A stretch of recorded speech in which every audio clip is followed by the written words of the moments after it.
Élise, ma filleule, c'est vieux tout ça, hein, mais il me semble qu'elle nous avait écrit une lettre à Maurice et à moi pour dire mais je comprends pas, qu'est-ce que c'est que ça, comment vous avez pu accepter de cohabiter au sein du mouvement communiste international avec des gens comme les soviétiques. Khrouchtchev, c'est lui qui a assumé l'intervention en Hongrie. Et puis là, vous êtes rabiboché avec Brejnev, qui avait dirigé l'intervention en Tchécoslovaquie, que vous aviez réprouvé, d'accord. Mais bon, finalement, ouais, on oublie, quoi. Hein. Élise est une jeune femme impliquée dans les combats d'aujourd'hui. Elle est le fruit d'une lignée de communistes, petite fille d'une résistante déportée à Ravensbrück. Elle n'a jamais été militante, mais elle est profondément marquée par cet héritage. Nous avons souhaité la confronter à certains de nos témoins. Ma filleule, Élise, elle avait ce problème avec sa grand-mère qu'elle adorait, et qui elle a toujours été une militante fidèle, portant les positions officielles du Parti communiste, et une grande bonne femme, déportée, courageuse, etc. Et donc voilà, elle ne comprenait pas pourquoi elle s'était tue, pourquoi elle avait avalé tant de couleuvres en disant son avis sur tout ce qui s'est passé dans les pays dits socialistes, etc., diverses interventions en Hongrie. Il faut savoir ce qu'on veut, vous êtes pour une société fraternelle, là, tout ça, c'est pas, hein, c'est tout sauf de la fraternité.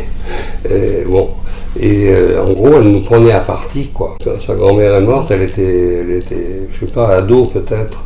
Et donc, elle n'avait pas pu vraiment aller au fond des choses, quoi. Donc, on a tout pris ça dans la tronche avec Maurice. Et on s'est dit, il faut répondre à la lettre d'Élise. Et c'était le point de départ de l'Atlantide. Mais si on ne sort pas de cette société capitaliste, si des gens comme moi et comme toi ne se décident pas à reprendre un chemin dans ce sens, où on va? Toi, tu trouves que ce procès qui vous est fait, il est injuste ? Je trouve qu'il est profondément injuste, d'autant plus qu'on est depuis des dizaines d'années. Tout ça, ça a un demi-siècle. Un demi-siècle après, on reproche pas aux Américains Hiroshima. On a fini de reprocher aux Allemands Auschwitz. Fini. Ils ont payé, au fier. On a fini de reprocher la non-intervention, qui est un crime à Léon Blum. On ne parle même plus, parce qu'ils ont élu un homme noir, et c'est très important, de la guerre du Vietnam et de la guerre de Corée, où on balançait des microbes. C'est invraisemblable. Ce que l'impérialisme a fait dans ce siècle. On ne parle plus des 200 ou 300 000 Algériens assassinés par l'armée française, sous la direction de socialistes. Non, ça, c'est fini. Tu dis, oui, mais on savait, d'accord. Mais comment peut-on, pendant un demi-siècle, venir me dire à moi, tu es un salaud? Non, je ne suis pas un salaud, merde. Je ne suis pas un salaud, merde. Malberg était mon ami. Même quand on s'engueulait, on sait qu'est-ce qu'on a pu discutailler avec Malberg. On s'est brouillé à certains moments, on se faisait un peu la gueule, quoi. Bon, mais ça a toujours été mon ami. Parce que c'est injuste. Voilà. C'est un militant depuis son enfance pratiquement. Un homme courageux, contradictoire, en même temps très fidèle à son parti. Alors par moments il est tiraillé, c'est compliqué. Mais quand il dit ça, il a tout à fait raison. On nous reproche à nous des choses que nous n'avons pas faites. C'est pas nous, c'est les soviétiques, c'est les Allemands de l'Est, c'est je sais pas quoi, c'est les Chinois, c'est pas nous. Mais bon, on a eu tort de la boucler quand on aurait dû l'ouvrir, hein, et parfois même de soutenir des choses qu'on n'aurait pas dû soutenir. Enfin, c'est pas nous qui avons fait tout ça. Alors que les autres en face qui font les jolis cœurs, les guerres coloniales, c'est eux, la torture, c'est eux. Les socialistes, par exemple, hein, Guy Mollet, la guerre d'Algérie, la torture, les horreurs. Non, ils sont à l'aise. Donc on s'est dit, il faut qu'on mette ça au clair, quoi. Voilà. Qu'est-ce qui s'est passé? Comment c'est possible tout ça? Et le point de départ de ce film, l'Atlantide, c'est la lettre d'Élise. D'ailleurs, au départ, ça s'appelait la lettre d'Élise, je crois, dans les premiers projets. Et puis bon, ça s'est mis à prendre de l'ampleur, parce que là, on s'est lancé dans une enquête. On a vu j'allais dire des centaines, en tout cas des dizaines de responsables, de militants, de tout bord, avec des positions diverses. Et on a choisi un certain nombre de personnages qu'on avait interviewés une première fois en audio et qu'on a interviewé une deuxième fois en les filmant. Pour beaucoup d'ailleurs dans le petit théâtre qui était à côté de chez moi à Vitry. Et on a loué le décor, qui était assez beau. Et alors on a fait des choix par rapport aux interviews audio qu'on avait fait auparavant, parce que il y avait deux sortes de personnages. Il y avait ceux qui parlaient, c'est-à-dire disaient vraiment ce qu'ils avaient pensé aux différents moments, et ce qu'ils pensaient avaient un regard critique sur leur itinéraire et celui du parti. Et puis ceux qui, en dehors de la caméra ou de l'enregistrement, avaient des positions très, nuancées, compliquées, etc. Mais dès que la caméra tournait, c'était la position officielle. Alors ceux-là, on les a éliminés, Et parmi eux, des gens super, des gens vraiment très intéressants, mais une manque de peau. On n'a pas réussi à les convaincre de dire ce qu'ils avaient sur le cœur. Un exemple, quelqu'un que j'aimais beaucoup, qui est mort maintenant, mais vraiment qui était un ami que je respectais beaucoup, avec un talent fou, Jacques Ralit. Impossible de le faire sortir des positions officielles, qui n'étaient pas les siennes. Parce que par ailleurs, il s'exprimait surtout, il était type d'une culture extraordinaire. On n'a rien pu en tirer. Roland Leroy, la même chose. On a passé un après-midi avec lui. C'est vraiment, il ne faut pas jeter le bébé avec l'eau du bain, voilà. En gros. Bon, d'accord. Mais encore. Bon, voilà, donc on a fait des choix en fonction de ça, et on a rencontré beaucoup de communistes, certains qui avaient toujours des positions importantes dans la direction du parti, et qui nous ont parlé normalement, Ils disaient ce qu'ils pensaient, c'est ça qu'on voulait, tout simplement. Voilà. Même quand c'est compliqué. Tu as raison. Problème, ça. L'une des faiblesses des partis communistes, c'est d'avoir pris modèle sur le Parti soviétique, sur une centralisation outrancière des décisions, sur le rôle plus que capital du numéro 1 du parti, voilà, et tout cela conduit évidemment à des mécomptes graves, à des mécomptes politiques, et pas seulement à Nuremberg. Alors avec Maurice, ça n'a pas été simple. Maurice Felvik, réalisateur, parce que sur certains sujets, tout allait bien. Sur la Tchécoslovaquie, par exemple, lui a toujours été, jusqu'à la fin de sa vie, il est mort il y a quelques temps, il a toujours été militant communiste. Voilà. On était amis depuis 65. Moi, j'ai longtemps été une sorte de communiste assez original, parce que j'étais communiste et anti-bolchevique, ce qui était extrêmement rare quand même, en tout cas de l'affirmer. Et ça m'a pas empêché de vivre pendant très bien dans la cellule. C'était une cellule très ouverte où on discutait beaucoup, etc. Dont Felvik d'ailleurs était secrétaire pendant très longtemps. Il y avait ce qu'on appelait la section, qui était tout près de Cognac-G. On y était toujours fourrés, On faisait nos réunions là, et ça discutait.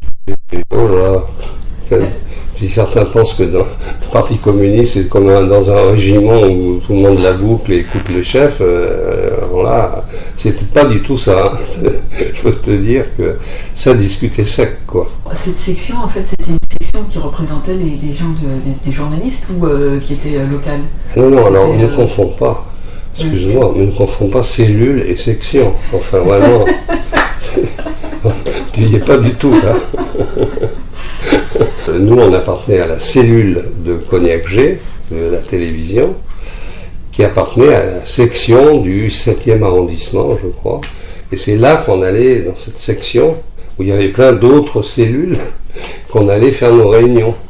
Voilà. Cette cellule était très sympa, ça discutaillait. Ça ne doit pas être facile d'être deux réalisateurs sur un même documentaire, parce que quand c'est deux réalisateurs, ça doit un petit peu renforcer les... Ça ne doit pas être facile, il doit vraiment falloir bien s'entendre pour pas se fâcher. J'ai eu d'autres expériences. Moi, j'ai toujours aimé travailler en équipe. Hein. Je ne suis pas du tout un solitaire. Et quand je suis responsable d'un tournage, au moment du montage, je demande beaucoup l'avis des copains, de ceux qui ont un regard, etc. Et travailler en équipe, ça m'a toujours plu.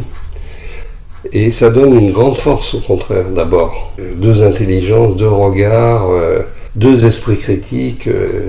Ça peut empêcher de se laisser aller, quoi, hein, d'aller dans le sens du poil. Il y a toujours l'autre qui dit non, attends, le poil, il va dans l'autre sens. Mais par moments, c'est invivable. Par moments, on n'arrive pas à se convaincre. Et là, c'est vraiment une espèce de rapport de force, quoi. Bon, on s'aimait tellement. C'est ça qui nous a sauvés avec Maurice, parce que on avait une amitié à toute épreuve. Voilà. Un respect humain, une admiration, et puis une vraie fraternité, quoi. Mais alors, qu'est-ce qu'on a pu s'engueuler? Je plains Catherine, notre juge de paix quotidien, là. Et pour elle, c'était compliqué, parce que, bon, elle avait tendance à être quand même, avoir des positions plus proches des miennes que celles de Maurice, mais elle a très bien joué, quoi. Là. Elle a vraiment contribué à rendre les choses vivables, quoi, disons. Mais par moments, c'était très dur. Sur le point de faire éclater le truc, quoi. Mais bon, on a fini quand même toujours par... C'est que justement, vous avez eu aussi des parcours qui étaient un petit peu différents. Lui, c'est un juif sauvé par des justes, hein, des Français qui l'ont caché pendant toute la guerre. Et pendant toute la guerre, chez les Français qui le protégeaient, ils avaient une carte de l'Europe, ils avaient, bon, ce que faisaient beaucoup de gens, ce qu'on faisait aussi nous quand j'étais petit, en cachette, il y avait des petits drapeaux sur les avancées des différentes armées. Et il avait en tête, si l'armée rouge ne gagne pas, je suis mort, quoi. Donc pour lui, la victoire de l'armée rouge, non seulement est décisive pour l'humanité, mais l'a sauvée. Parce que bon, on est bien d'accord, les Américains ont joué un rôle, les diverses résistances ont joué un grand rôle, à tout point de vue et en particulier moral. Mais ceux qui ont vraiment mis la pâtée à Hitler, c'est l'armée rouge, quoi. Quelles que soient les vicissitudes et les conneries de Staline, qui flingue la tête de l'armée rouge juste avant la déclaration de guerre, qui envoie au goulag des héros, enfin bref. On va pas repartir sur Staline, il y aurait tellement à dire. Mais l'armée rouge, c'est-à-dire l'armée du peuple soviétique, a foutu la pâtée à Hitler, quoi, aux nazis. Lui, il était en France. En France, c'est les Américains quand même qui sont... Pas que les Américains, mais c'est quand même surtout les Américains. Oui, mais c'était les Américains, c'est eux qui sont venus là. Mais chacun savait ce qui se passait ailleurs, hein, quand même. Hein, et que chacun savait que si l'armée rouge prenait la pâtée, on était mal. Hein. Donc, lui, il a une dette, voilà. Il a une dette. Et non seulement il pense que ça a sauvé l'humanité, la victoire sur Hitler, mais ça l'a sauvé lui. Donc il a gardé cette dette toute sa vie, jusqu'à la fin de sa vie. Ceux qui t'ont sauvé, bon, bah, tu as tendance à regarder avec plus de bienveillance même les conneries qu'ils peuvent faire, quoi. Voilà, donc après, rien ne pouvait faire de Maurice un anti-soviétique, quoi. Voilà. mais après, il y a des gens qui pourront te répondre, c'est qu'il devait être dans un milieu communiste quand même, parce que pour que ce soit l'avancée de l'armée rouge et pas l'avancée des Américains, qu'il considère comme étant ce qu'il a sauvé, au-delà du fait que ce soit plutôt l'un ou plutôt l'autre, etc., on est d'accord, mais que lui, il associe automatiquement à l'armée rouge et qu'il devait être soit après ou au même moment, ça fait aussi partie d'une conviction, quoi, Oui, alors j'ai oublié, mais j'ai oublié s'il était d'une famille communiste, je crois que oui. Mais en tout cas là, il n'était pas avec ses parents, il était, je crois, qu'il était obligé d'être séparé de ses parents et protégé par des Français. Mais tu sais,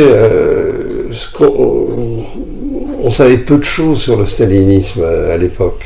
Staline, les soviétiques, c'était des alliés, quoi. Hein, et tout ça, ça allait dans le même sens, quoi. Tout ça, c'était des anti-nazis.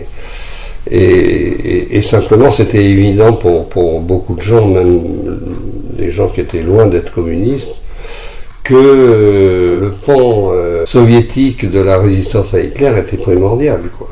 Le coût de la guerre pour les soviétiques, c'est des millions de morts, des millions de morts. C'est sans doute le pays qui a le plus payé, un prix énorme, quoi. Donc Maurice a gardé une reconnaissance, quoi, aux soviétiques. Et donc c'était très très dur. Puis c'est marrant, ce Maurice, il était idéologiquement, il pouvait être raide, quoi, mais en même temps c'était un cœur tendre. C'est un type d'une tendresse totale, qui était un sentimental, quoi, voilà, un sentimental.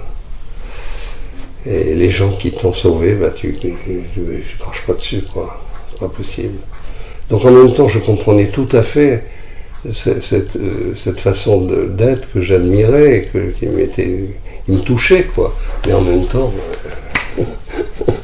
le bilan de l'autre côté était tellement lourd que, je sais plus, à un moment, j'avais fait un dessin, le Parti communiste a les deux yeux ouverts, et j'avais fait un visage avec la main sur un œil. Le Parti communiste a les deux yeux ouverts. Jusqu'à un moment, j'étais dans un bureau au Parti communiste, j'avais collé ça sur la porte, ça avait fait un certain effet. Lorsque j'ai appris, tout jeune membre du comité central du parti, que Staline avait commis les crimes qu'il a commis, c'est-à-dire que cet homme-là, pour qui tout le monde était plein d'admiration et même de vénération, n'était pas celui que l'on imaginait, mais qu'il était une sorte de dictateur qui avait souillé mon idéal. Voilà. Figurez-vous que j'avais dit à mes camarades, figurez-vous, je l'ai écrit même dans un livre, lorsque j'ai été arrêté par la Gestapo à 17 ans, au même âge que Guy Môquet, j'ai cru que j'allais être fusillé, compte tenu du rôle de mon travail dans la résistance, pour surtout engagé dans les forces, dans la mouvance communiste et même dans les francs-tireurs et partisans français. Eh bien, je m'étais dit, si je suis fusillé, je vais crier « Vive Staline, vive la France !» Voilà. C'est pour vous dire à quel point d'apprendre, après le 20e congrès, ce qu'était ce Staline pour lequel j'avais cette admiration, cette presque, pour autant dire, idolâtrie inconsciente de la vérité, à quel point j'ai pu être frappé, blessé, terriblement.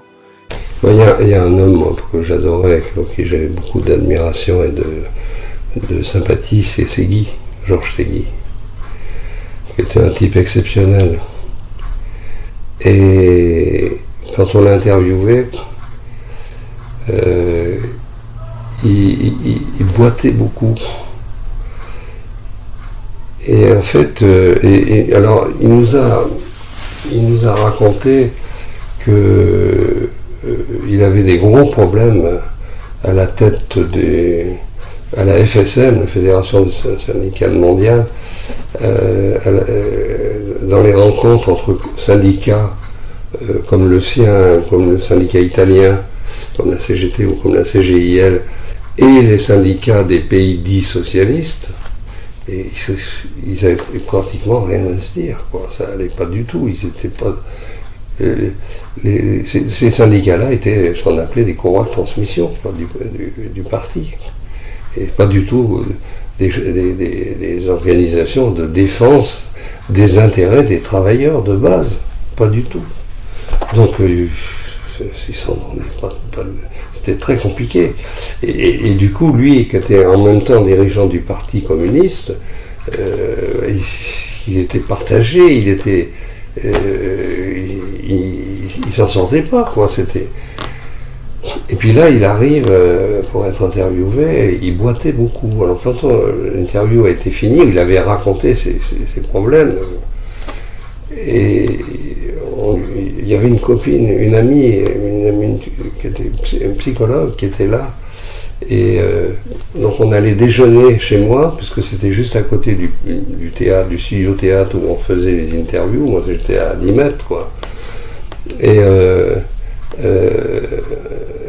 on lui tenait le bras et on lui demande pourquoi il boite comme ça, et il explique que il avait fait une tranchée dans son jardin, et puis bon, il avait fait un faux mouvement, un pied d'un côté, un pied de l'autre, et plac.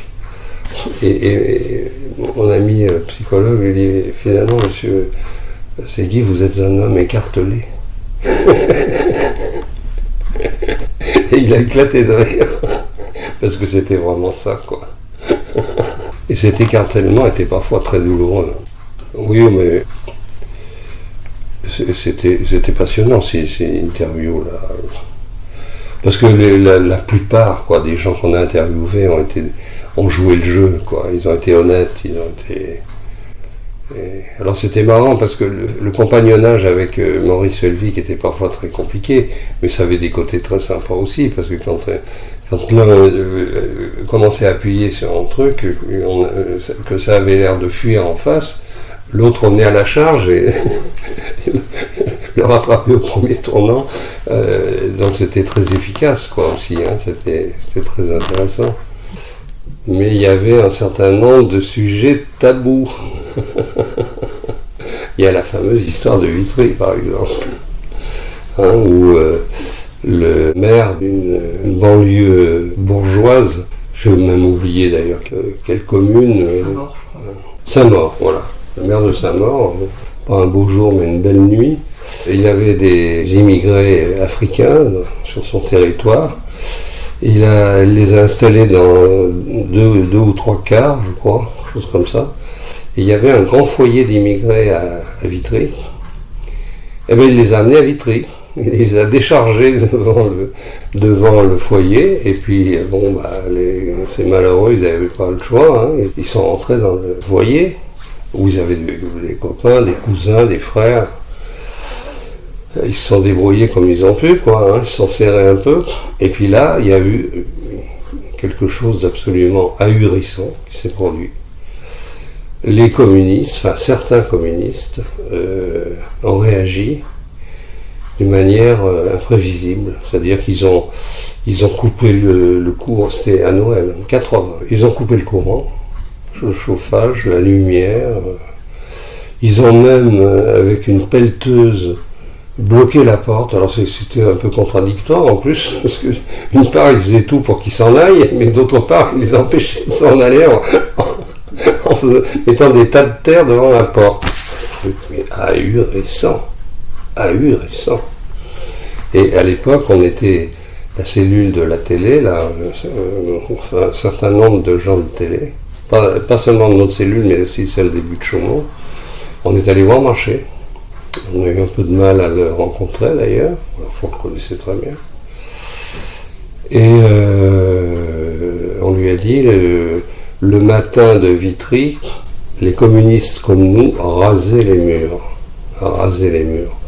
C'est une honte d'être communiste quand notre parti se comporte comme ça. C'est inacceptable. Et je me souviens que Marché m'avait répondu, alors tu veux dire qu'on est raciste ? Je lui ai dit, c'est à toi de voir, à toi de décider. Ça avait été très très chaud, quoi. Et alors, Maurice, c'était terrible pour lui, c'était une souffrance, quoi. Il voulait pas qu'on en parle, quoi. Bon, bah, c'est pas possible, Maurice. On peut pas ne pas en parler. On raconte l'histoire du Parti communiste français, une histoire. Le titre, c'est ça, une histoire du Parti communiste français. Donc, notre honnêteté est engagée là-dedans. Voilà, il n'y a pas de tabou possible. C'est pas vrai, c'est pas possible. Bon, alors, c'était des discussions au moment du tournage, et ça a été des discussions terrible après, au moment du montage, et la pauvre Catherine, qui est mon ex d'ailleurs, et ma monteuse préférée, c'était le juge de paix, quoi. Elle essayait de... bon, mais évidemment, on en a parlé, quoi. Mais ça a été une souffrance pour Maurice. Ça me faisait mal d'ailleurs de lui faire mal comme ça, mais bon, il faut y passer, quoi. Voilà. Beaucoup d'ouvriers français disent, de familles ouvrières, vous faites trop pour les immigrés. Tout est pour eux. C'est-à-dire que dans la société, dans une petite partie peut-être, je ne sais pas, on va l'évaluer, de la population française pauvre, ouvrière, des choses qui existent sans doute depuis assez longtemps surgissent, apparaissent, des réflexions, des remarques, des critiques, un peu xénophobes. Du racisme. Du racisme. Le parti, au lieu de réagir à la direction, autour de Georges Marchais, qui en plus connaissait bien le département du Val-de-Marne, où ces phénomènes s'étaient beaucoup manifestés, dit il faut qu'on donne des satisfactions à ces ouvriers-là. Oui, on accumule les bêtises en étant défensif. Fort Alamo, c'est la plus mauvaise stratégie. On est là, on prend les coups, on essaye d'en donner, on les donne de travers. Puis sur le fond, ce qui s'est fait avec les immigrés, c'est inacceptable. C'est la contradiction fondamentale à l'idéal communiste. C'est-à-dire que là, on se trouve dans une position très différente de ce que nous avions connu un certain nombre d'années avant, où quand même on défendait nos valeurs. Là, on ne les défend plus, on les piétine. L'affaire de Vitry, elle est en contradiction totale avec le comportement, les idéaux, les valeurs des communistes. En complète contradiction. Parce que dans la réalité, une des premières affirmations des communistes, c'est l'antiracisme. C'était impensable d'être raciste, communiste et raciste. Impensable. C'est contradictoire. Et là, on était sur la mauvaise pente, là, avec cette histoire. Alors, nous, les maires communistes de la région parisienne, nous continuerons bien sûr à faire notre devoir. Mais devant l'accroissement de ce problème, nous pensons qu'un plan doit être établi pour répartir cette main-d'œuvre dans toute la région parisienne. Comment voulez-vous que, bien que connaissant leur solidarité, les travailleurs français disent nous allons réduire les progrès de notre niveau de vie que nous souhaitons pour nos enfants pour que des localités comme celle-ci aient la vocation de recevoir un poids beaucoup trop lourd de travailleurs immigrés. Il m'est arrivé, moi, d'avoir des reproches de gens, de braves gens d'ailleurs, me disant vous faites trop pour les immigrés. Je ne pense pas que ce soit d'ailleurs un racisme forcené, c'est simplement des gens qui considèrent ce qui a été déjà fait dans cette localité et qui pensent qu'il n'est pas possible que certaines localités de la région parisienne, pour le plaisir et le profit des patrons, soient transformées en des sortes de ghettos. André Carman, dans Étranges étrangers, il dit une chose très juste. Bon, tu as vu, il s'occupe pour trouver des solutions pour reloger les malheureux Portugais qui vivent dans des bidonvilles épouvantables. Et bon, bah, il vient leur annoncer qu'ils vont avoir des appartements dans des HLM qui viennent d'être construits. Et il dit qu'il n'a rien contre les étrangers, mais ce qu'il réprouve, c'est le fait que on envoie, quand des étrangers arrivent à Paris par exemple, les flics eux-mêmes les envoient directement dans les municipalités communistes et jamais dans les municipalités bourgeoises. Et il dit, c'est pas juste, il doit y avoir une répartition équilibrée dans les différentes municipalités. C'est pas du racisme, mais simplement c'est un poids trop fort qui se répercute sur leur vie quotidienne. Ils en ont contre les flics et contre la droite. qui font peser tout le poids des immigrés sur les municipalités communistes. Ce qui n'est pas juste, mais ça n'a pas changé du tout. Les Pinson-Charlot, qui sont mes amis aussi, sociologues, spécialistes des riches, ils viennent de publier avec un illustrateur une bande dessinée sur le moment où la municipalité de Paris décide de faire un foyer dans le 16e arrondissement pour les immigrés. Mais ça soulève une espèce de révolte parmi la bourgeoisie locale, mais c'est insupportable, quoi. Ils poussent des cris de putois. Ils n'en veulent pas du tout. Ils n'ont pas changé. Bon, ben là, voilà, ça c'est la lutte des classes, elle s'exprime comme ça à différents moments et ça continue, quoi, voilà. Mais du coup, le fait, en protestant contre ça, du coup, ça place évidemment des immigrés en question de l'époque. Parce que quand on a un discours à dire, mais c'est pas normal que ce soit toujours dans les immigrés communistes, du coup, évidemment, ceux qui sont concernés, les immigrés en question, ça les place quand même dans une situation qui est pas très agréable, parce qu'en gros, ils vont pas adhérer au Parti communiste après. Ça dépend comment c'est dit. André Carman, je trouve que ça leur posait pas de problème, ce que disait André Carman.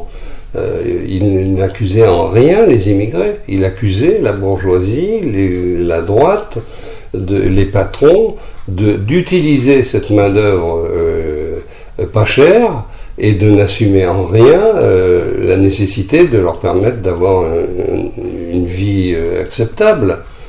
Donc c'est contre la droite, c'est pas contre les immigrés. Là, il n'y avait pas de problème. Et tout d'un coup, avec Vitry, ça bascule. On s'attaque à eux. Moi, j'ai dit à Marché, quand on est allé le voir, là, je lui ai dit, mais tu nous aurais dit, il faut aller à Saint-Maur et balancer des pavés dans les vitres de la mairie de Saint-Maur et insulter ce maire dégueulasse qui s'en est débarrassé comme ça du problème, de manière aussi inhumaine. On était partant, hein, quand tu veux. Mais s'en prendre à ces malheureux qui n'y sont absolument pour rien, qui ne comprennent pas ce qui leur arrive, c'est scandaleux, c'est contraire à toutes nos valeurs. Voilà. J'étais en bon terme avec Marché, jusque-là j'avais même interviewé pour des émissions électorales, parce que j'ai fait de mieux, mais bon, voilà, avec un reste de fidélité militante. Il y a des moments comme ça difficiles, quoi. Parce que parfois les dirigeants communistes oublient l'essentiel. Et moi, il y a juste un ou deux trucs que j'ai pas réussi à imposer à Maurice. Vitry, là, vraiment, là, j'aurais abandonné le montage si ça passait pas. Quoi. Mais il y a quelque chose sur lequel j'ai échoué. C'est l'histoire des avortements et là-dessus, le parti a été très divisé, quoi. Très divisé parce que il y avait parmi les dirigeants, en particulier la femme de Maurice Thorez, dont j'ai oublié le nom, tiens, je l'ai tellement détesté. Jeannette Vermeersch. J'ai tellement bataillé contre elle que qui a dit à un moment que la contraception, ça allait remettre en cause les allocations familiales, des trucs comme ça.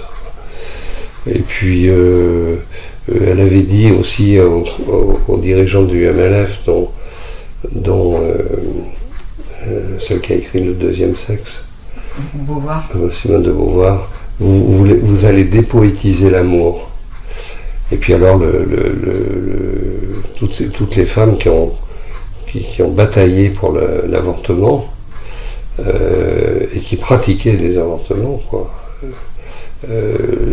Là aussi, ça a provoqué des débats terribles dans le parti. Et il y avait un de nos personnages que j'aime beaucoup, qui est une amie marseillaise, qui racontait qu'elle a participé à des avortements avec le MLAC, Mouvement pour la libéralisation de l'avortement et la contraception. Elle en parlait à ses camarades de cellule, elle était militante. Elle ne s'en cachait pas, puis elle expliquait pourquoi, etc. Et elle est arrivée un jour à la réunion de cellule, elle a tendu la main à une camarade qui lui a dit « Mais tu t'es lavé les mains avant de venir ?» Et ça avait été terrible, quoi. Et ça, Maurice n'a pas supporté qu'on laisse ça dans le film. Il n'y a rien eu à faire. Il n'a rien voulu entendre. Je lui ai dit, mais écoute, c'est le reflet d'une réalité, quoi. Le parti était divisé là-dessus. Et il n'y a rien eu à faire. Et j'ai cédé.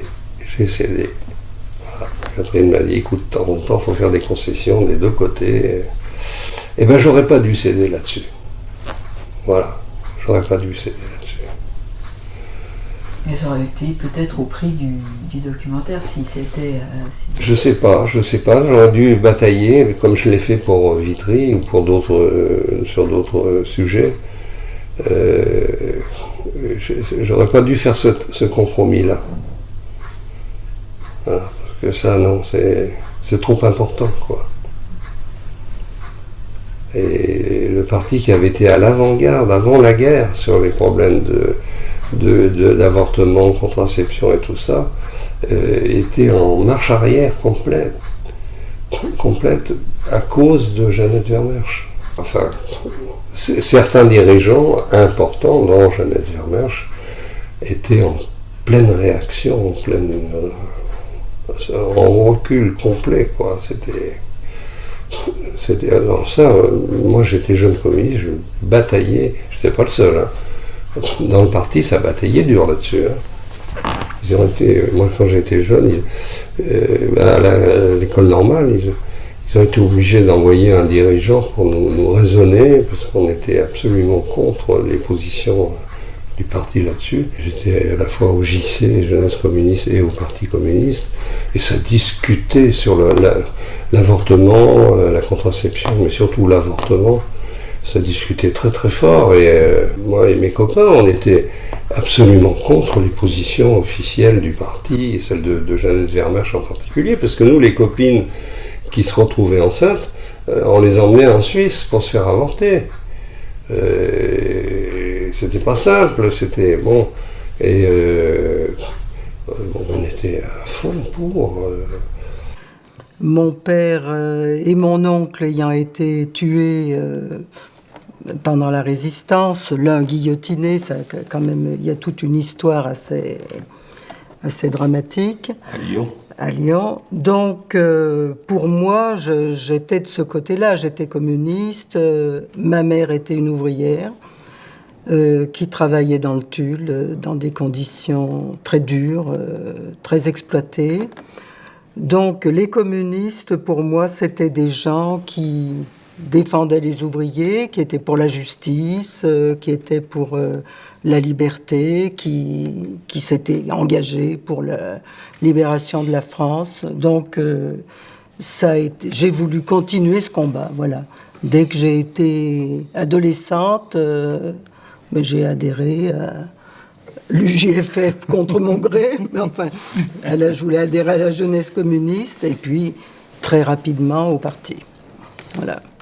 Je ne pouvais pas ne rien faire alors que mes parents avaient payé si cher, quoi. Et la plupart ont été très très honnêtes, mais en racontant même les choses qui avaient été très douloureuses pour eux, quoi. Et des gens comme Mireille Bertrand, par exemple, c'est une femme très sympathique, très, très honnête, elle que je connaissais depuis le temps où j'étais au JC, on était allés ensemble au festival de la jeunesse à Vienne. Donc on était très copains. Et elle était très honnête. Et puis, bon, il y a des... Mireille Bertrand, on a eu un problème parce qu'on aurait pu faire 10 heures avec ce film. Il a fallu qu'on réduise. Donc on a fait des sacrifices tout le temps, quoi. Et il y a certainement beaucoup de choses. Alors c'est loin tout ça, hein. J'ai du mal à me souvenir des détails, mais il y avait beaucoup de choses intéressantes dans les interviews de Mireille Bertrand et de René Piquet. Il y a certainement des choses qu'on n'a pas gardées qui étaient très très intéressantes. Enfin, c'est des gens extrêmement ouverts, qui n'étaient pas du tout des suivistes, des gens au garde à vous, pas du tout. Mais au plus haut niveau, au niveau du bureau politique. Donc ça discutaillait partout, à tous les niveaux du parti. Mais c'est pas Catherine qui te rappelle sur la question. Vous avez un nouveau message. Aujourd'hui à 17h06. Oui, t'as dû reprendre l'interview, c'est parce que je me demande si c'est pas avec Marché lui-même qu'elle avait eu des petits problèmes, genre par rapport aux droits des femmes ou des trucs comme ça, il me semble. Voilà, donc écoute, bonne interview. Tout à l'heure. Pour rappeler, tapez 5. Bien, Bertrand. De l'autre côté de ce qu'on appelle déjà le rideau de fer, une autre chape de plomb. En Tchécoslovaquie, en 1952, 14 dirigeants communistes, dont 11 juifs, sont jugés pour trahison.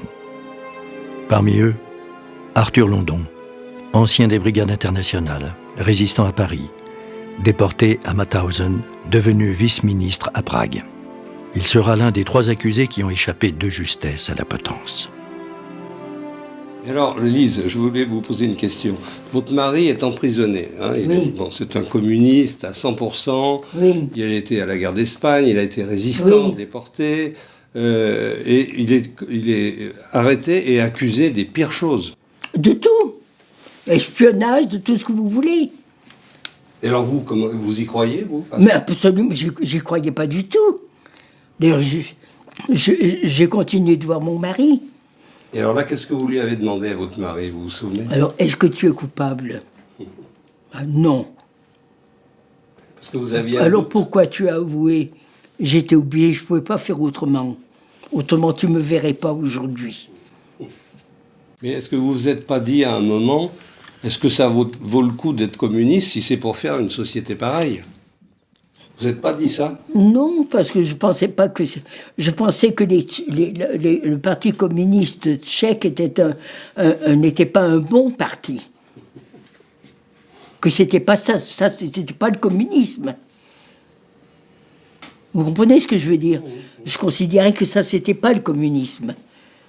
Le communisme, c'était tout le contraire de ça. Le communisme, c'était la fraternité. C'était tout le contraire.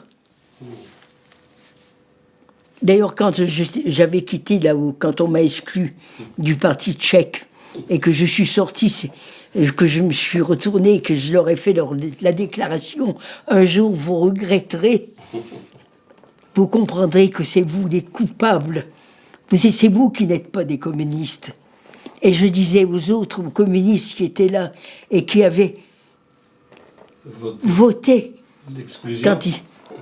et je leur ai dit, je sais très bien que vous pouviez pas faire autrement. Je vous en veux pas. Je sais que vous me considérez pas comme une non-communiste, mais que vous me considérez comme une communiste. Et c'est la tête haute comme communiste que je sors d'ici. Et aux autres qui étaient là-bas, je leur disais, vous regretterez un jour d'avoir été ceux qui m'avaient exclu. Ah non, j'ai toujours bataillé. Toujours. Là aussi où c'était compliqué avec Maurice Luik, enfin, c'était même... Là-dessus, on ne s'est pas engueulé, mais le stalinisme, il ne tombe pas du ciel, quoi. Parce qu'on a travaillé sur les archives, et le goulag, malheureusement, ça commence sous Lénine.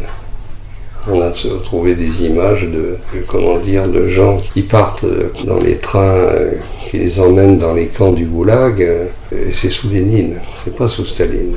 Même sous l'empereur avant, puisque c'est pas le goulag. Mais c'est une grande tradition russe. C'est pratique d'avoir une Sibérie comme ça dans un pays. C'est vrai que le goulag, ça a été quand même un sommet du genre, quoi. C'est une véritable catastrophe.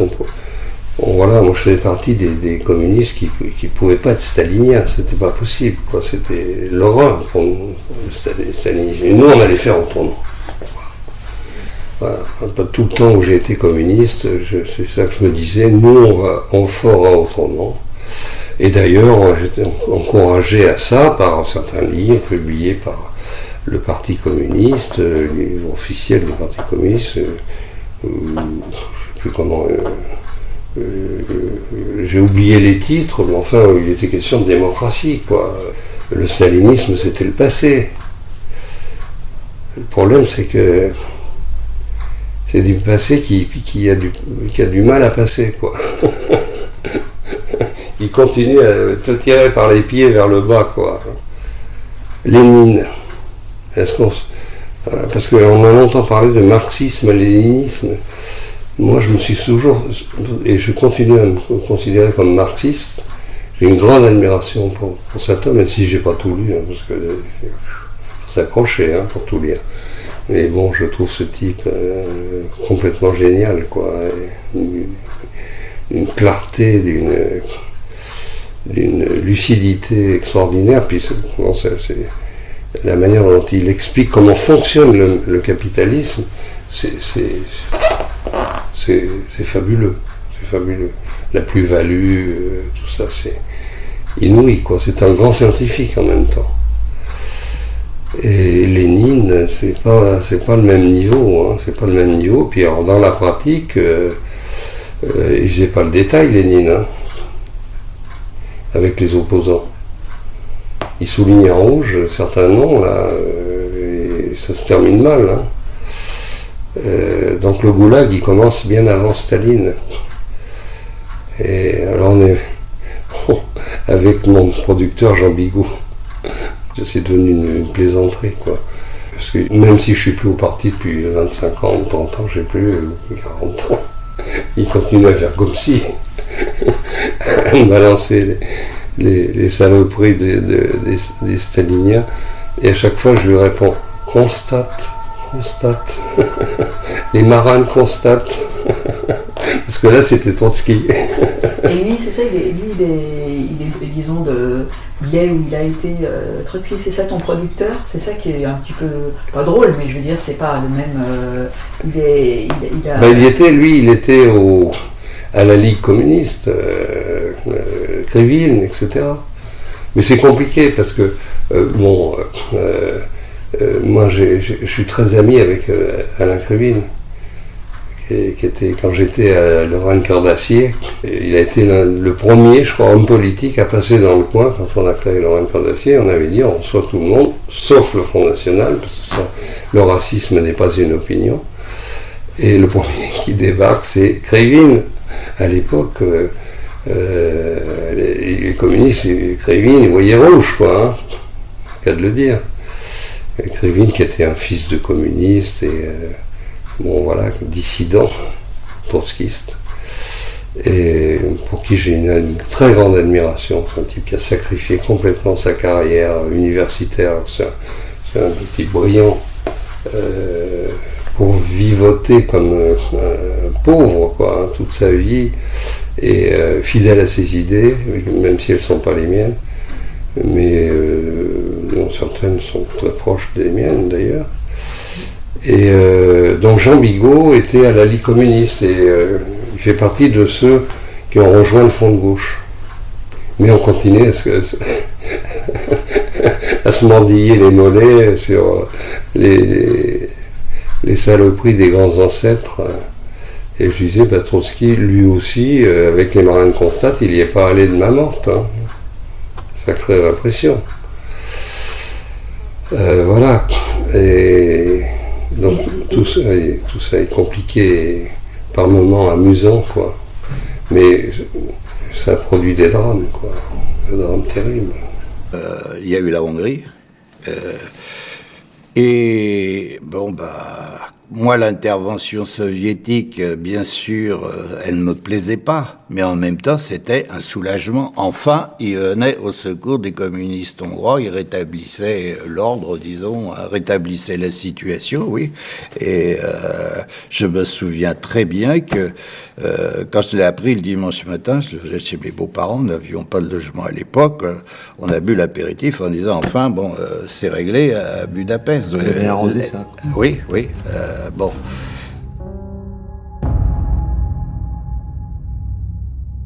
Le lendemain, c'était plus difficile parce qu'en arrivant à l'usine, je me suis fait sérieusement accrocher, engueuler, même injurier. Un gars qui m'a craché à la figure, qui a déchiré sa carte de la CGT. C'est des choses qu'on n'oublie pas, la preuve, 60 ans après presque, mais 50 ans après. Mais je dirais que l'intervention française et anglaise en Égypte nous a bien rendu service au parti à ce moment-là, parce qu'elle nous a permis de dévier un peu le coup, quoi. On va taper sur les Égyptiens, sur les Arabes, ils ont nationalisé, ils ont raison. De toute façon, là-dessus, le parti avait raison, il n'y a pas de problème. Donc, ça nous a quand même permis de dévier un peu le coup. Ensuite, quand ils ont foutu le feu au comité central, bon, j'étais dans la rue le soir, on s'est bagarré, on s'en est payé quelques-uns. Et ça déplut aux ouvriers, ça. Ça avait un caractère fascisant qui n'a pas plu, qui nous a aussi aidé un petit peu à rétablir. Claude Popren est un type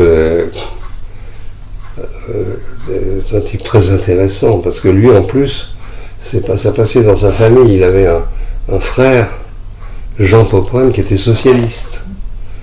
Et donc, ils ont fini par se brouiller, mais il y a eu un moment où c'était terrible.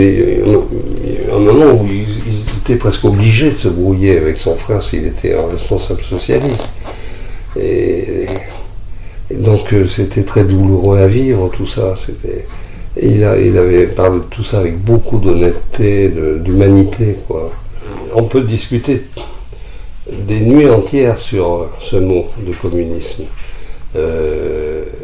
Moi, ce qui me paraît clair, c'est qu'en URSS, il n'y a jamais eu de communisme.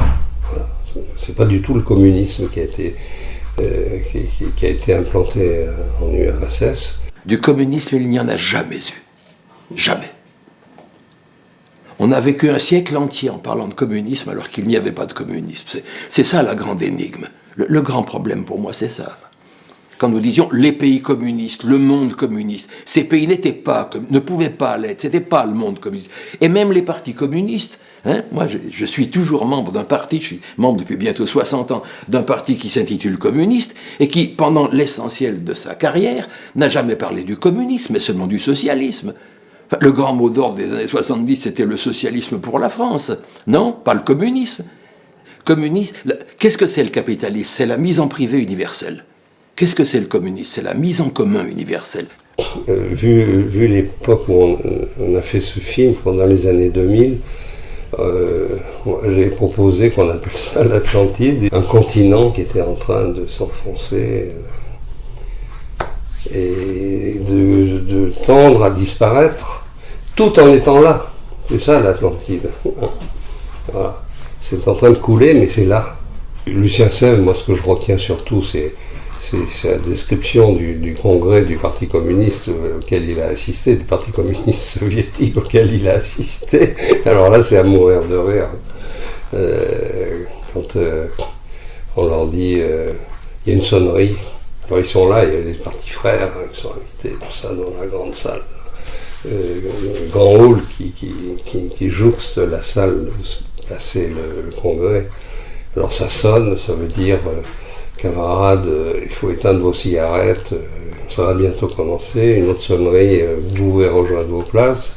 Et une autre sonnerie, ça commence. Et là, le premier invité commence à parler, Fidel Castro, qui était très bien vu à l'époque à Moscou. Alors Castro commence à faire son discours habituel.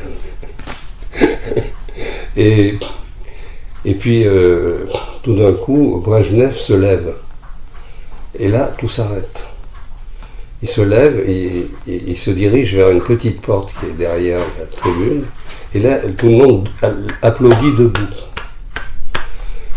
Castro recommence à parler, il disparaît, Castro recommence à parler, et puis 3 minutes après, il revient à nouveau. Castro est interrompu, et tout le monde debout applaudit. Et comme dit Lucien Sèvres, on l'a applaudi parce qu'il est allé pisser. Il est revenu de pisser. Ça dit un peu comment fonctionnait cette espèce de mastodonte là, il n'y a eu plus de vie, quoi. C'était une espèce de bulldozer. On a besoin de réinventer, puis on a besoin de s'autoriser à rêver. Vraiment. Et moi, ce qui me... Souvent, je me dis, parce que des fois, j'aimerais bien être plus calme, mais pourquoi c'est pas simplement par désir d'utopie, mais parce que sinon, on ne vivra pas ensemble sur la planète. On ne vivra pas ensemble si on ne vit pas tous. On voit bien déjà comment ça se passe. Les gens qui bougent parce qu'ils crèvent de faim chez eux, donc qui vont là où il fait un peu meilleur, là où il n'y a pas de guerre, là où tu peux aller à l'école, etc. Les murs qu'on dresse parce que on ne peut pas accueillir toute la misère du monde. C'est toute la misère du monde qu'il faut régler aujourd'hui. Et ça, on peut. La question, elle est là. Je crois que pour vivre et pour sauver la planète, il faut qu'on vive tous ensemble. Donc, un toit, la santé, un salaire, vivre. Voilà, c'est pas tout le monde doit être riche, c'est tout le monde doit pouvoir vivre. J'ai envie de faire peut-être un dernier film, parce que vu mon grand âge, je vais pas en faire 50, et je voudrais faire un film optimiste. J'ai pas envie de parler de tous ces gens-là. Celui que j'appelle Micron, qui s'appelle Macron, c'est dans 10 ans, non, c'est quoi Macron? C'est une plume, quoi. C'est un caniche des patrons, quoi, des banquiers, c'est clair, hein, c'est rien, quoi. Mais en attendant, le mal que ça peut faire, si on se croise les bras, quoi, si on se bat pas, il va falloir se battre, c'est sûr. Mais moi, j'ai envie de faire un film sur tous ces gens qui ne baissent pas les bras, à droite, à gauche, sans faire de bruit. Il y a de tout là-dedans. Hein. Dans les assos, par exemple, il y a des militants syndicaux qui font un énorme boulot pour défendre les réfugiés. Il y a des associations qui font un boulot admirable. Il y a ce type qui va dans les montagnes, là, les récupérer. Et ces gens qui sont menacés de procès, enfin là, bon, ils se sont calmés un peu là-dessus parce que vraiment ça la foutait mal. Hein. Mais ils n'en veulent pas. Alors, par rapport à la population d'un pays comme la France, plus de 60 millions,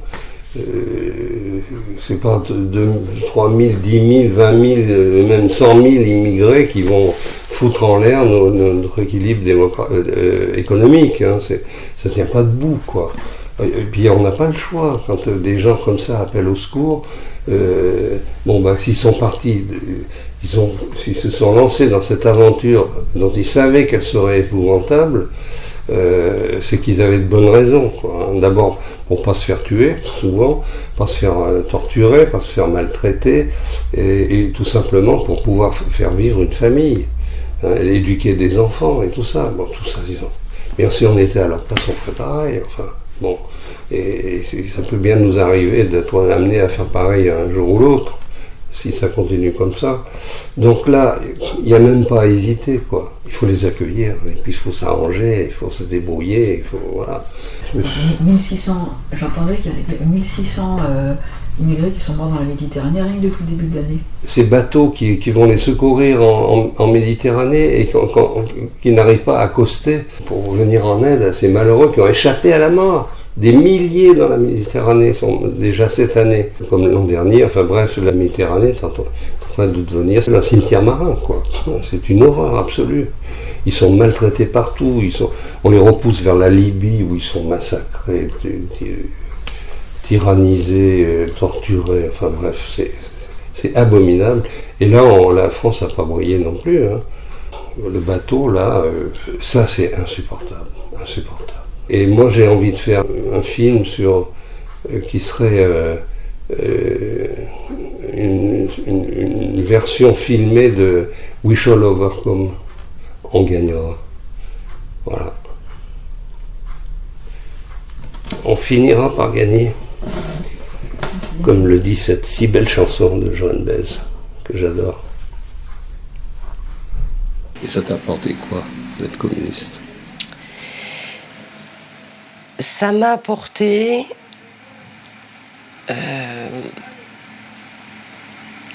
l'ouverture aux autres, au monde, la culture.